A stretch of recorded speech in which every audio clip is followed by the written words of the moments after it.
Il y a aussi une différence de perception ici, et je pense que c'est un peu partout, comme ça en Afrique. On se dit que le coronavirus est une maladie de blancs.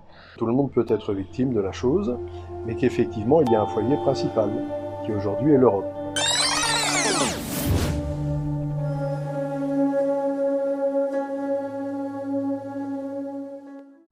On a l'impression d'attendre quelque chose, mais de ne pas savoir ce qu'on attend. Ça me fait peur parce que moi je pars mais je laisse toute ma famille ici.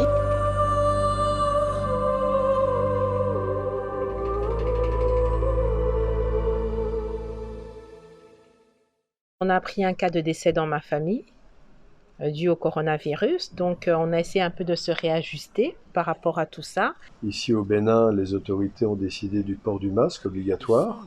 Il y a une chose qui fait la différence, c'est qu'ici au Bénin, on a bien conscience de la gravité de l'infection, des risques qu'elle fait courir, mais en même temps, il n'y a pas de chiffres. Alors que pour les Européens qui vivent ici et qui sont en lien avec, pour nous, la Belgique, mais ça peut être l'Espagne, l'Allemagne, l'Italie ou que sais-je, on a des chiffres. Pour l'instant, on a enregistré un seul décès au Bénin. Il y a aussi une différence de perception ici, et je pense que c'est un peu partout, comme ça en Afrique. On se dit que le coronavirus est une maladie de blancs, parce que c'est une maladie qui a été importée. Donc la différence de perception, elle se trouve aussi là. Pour l'instant, d'abord, il n'y a pas d'hostilité, mais il y a une certaine méfiance à l'égard des gens qui viennent de l'étranger, en l'occurrence de l'Europe, ou de l'Asie d'ailleurs. Une méfiance, mais sans agressivité vis-à-vis des Européens. Maintenant que l'on sait que les personnes qui sont infectées ici sont des Ivoiriens, ou des Béninois, ou des Burkinabés, qui viennent d'Europe, tout le monde peut être victime de la chose, mais qu'effectivement il y a un foyer principal, qui aujourd'hui est l'Europe.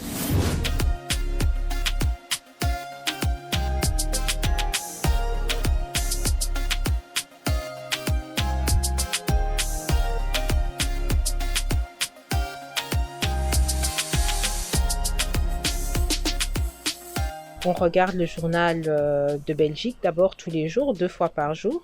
Ensuite, je reçois des informations des membres de ma famille qui se trouvent en Europe, en Amérique et en Afrique, surtout au Congo. Et c'est sur base de ça aussi qu'on se fonde. Les fake news, il y en a partout. C'est pour ça qu'on essaye de faire très attention et qu'on regarde plus les médias officiels que ce qu'il y a sur les réseaux sociaux. Pour l'instant, nous, on est en pleine observation.